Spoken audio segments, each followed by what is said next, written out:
ದೇವೇಗೌಡರ ನಿವಾಸಕ್ಕೆ ತೆರಳುವಾಗ ರೇವಣ್ಣ ಅವರ ಕಾರಿಗೆ ಬೆಂಬಲಿಗರು ಮುತ್ತಿಗೆ ಹಾಕುವಂತಹ ಮುತ್ತಿಕೊಳ್ಳುವಂತಹ ಕೆಲಸವನ್ನು ಮಾಡ್ತಾರೆ.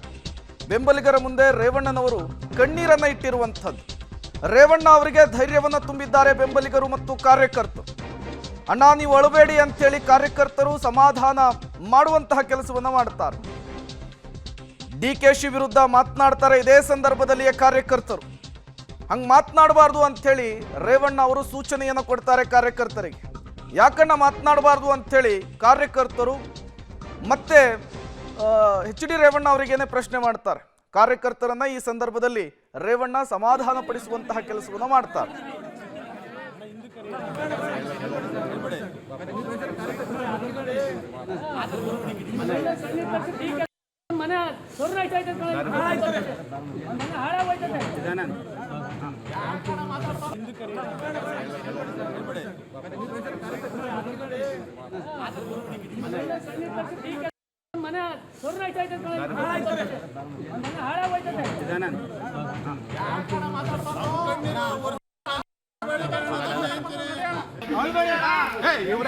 ನೀವು ಧೈರ್ಯವಾಗಿರ್ಬೇಕು. ನೀವು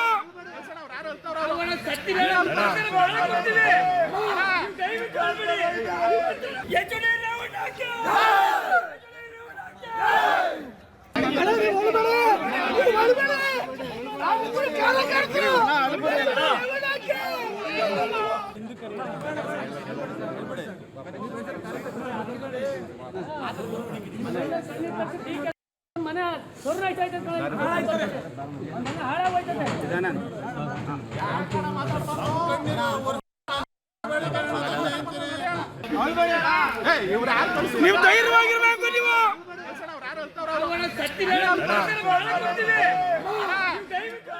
ಇದೇ ವಿಚಾರಕ್ಕೆ ಸಂಬಂಧಪಟ್ಟಂತೆ ಮತ್ತಷ್ಟು ಡೀಟೇಲ್ಸ್ ಕೊಡ್ತಾರೆ ನಮ್ಮ ಪ್ರತಿನಿಧಿ ಶ್ರೀನಿವಾಸ್. ನೇರ ಸಂಪರ್ಕದಲ್ಲಿ ಜಾಯಿನ್ ಆಗಿದ್ದಾರೆ. ಶ್ರೀನಿವಾಸ್, ಜೈಲಿನಿಂದ ಹೊರಬರ್ತಾ ಇದ್ದ ಹಾಗೆ ದೇವೇಗೌಡರ ನಿವಾಸಕ್ಕೆ HD ರೇವಣ್ಣನವರು ಭೇಟಿ ಕೊಡ್ಲಿಕ್ಕೆ ಮುಂದಾಗಿದ್ರು.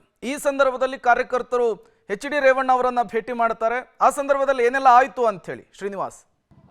ಪ್ರೇಮ್, ನೇರವಾಗಿ ಜೈಲಿಂದ ರೇವಣ್ಣ ಅವರು ಪದ್ಮನಾಭನಗರದ ದೇವೇಗೌಡರ ನಿವಾಸಕ್ಕೆ ಬರ್ತಾರೆ. ಅದಾದ ನಂತರ ತಂದೆ ತಾಯಿಗಳ ಆಶೀರ್ವಾದ ಪಡಿತಾರೆ. ಒಂದಿಷ್ಟೊತ್ತು ರೇವಣ್ಣ, ಕುಮಾರಸ್ವಾಮಿ ಅವರು, ದೇವೇಗೌಡರು ಚರ್ಚೆಯನ್ನು ಮಾಡ್ತಾರೆ. ಅದಾದ್ಮೇಲೆ ನೂರಾರು ಜನ ಕಾರ್ಯಕರ್ತರು ರೇವಣ್ಣ ಅವರನ್ನು ನೋಡ್ಲಿಕ್ಕೆ ಬಂದಿದ್ರು. ಜೈಲತ್ರನ ಬಳಿ ಕೂಡ ಸಾವಿರಾರು ಸಂಖ್ಯೆಯಲ್ಲಿ ರೇವಣ್ಣ ಅಭಿಮಾನಿಗಳು ಬಂದು ಅವರನ್ನ ಭೇಟಿ ಆಗ್ಲಿಕ್ಕೆ ಪ್ರಯತ್ನ ಪಟ್ಟರು. ಅದರ ಆಗಿರಲಿಲ್ಲ. ಇಲ್ಲಿ ದೇವೇಗೌಡರ ನಿವಾಸಕ್ಕೆ ಬಂದು ನೂರಾರು ಅಭಿಮಾನಿಗಳು ರೇವಣ್ಣ ಅವರನ್ನ ನೋಡಬೇಕು ಅನ್ನುವಂಥ ದೃಷ್ಟಿಯಲ್ಲಿ ಬಂದಿದ್ರು. ಅದಾದ ನಂತರ ರೇವಣ್ಣ ಅವರು ಕೂಡ ಅಭಿಮಾನಿಗಳು ಅಥವಾ ಕಾರ್ಯಕರ್ತರನ್ನ ಭೇಟಿಯಾಗಿ ಅವ್ರ ಜೊತೆ ಮಾತನಾಡಿದ್ರು.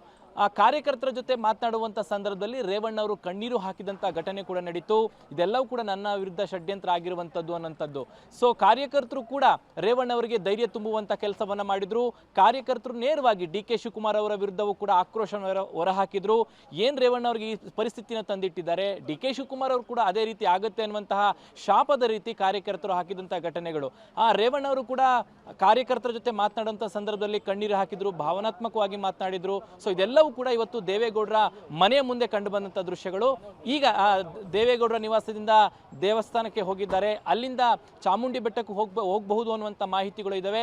ನಾಳೆ ಕೂಡ ಶೃಂಗೇರಿ ಮತ್ತೆ ಹಾಸನದಲ್ಲಿ ವಿಶೇಷ ಪೂಜೆಗಳನ್ನ ದೇವಸ್ಥಾನದಲ್ಲಿ ಸಲ್ಲಿಸ್ತಾರೆ ಅನ್ನುವಂಥ ಮಾಹಿತಿಗಳು ಲಭ್ಯವಾಗ್ತಿರುವಂತದ್ದು. Prem, okay, thank you Srinivas ತಮ್ಮೆಲ್ಲ ಮಾಹಿತಿಗಾಗಿ.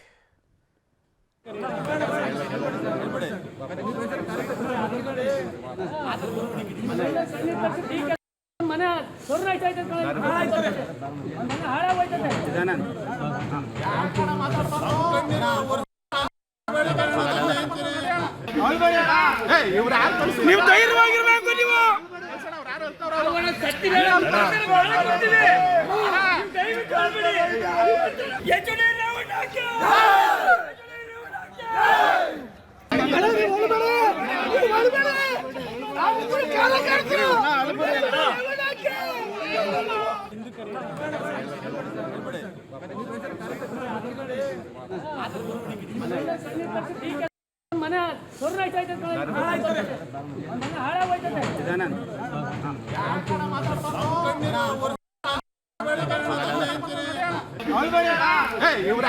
ನೀವು ಧೈರ್ಯವಾಗಿರ್ಬೇಕು. ನೀವು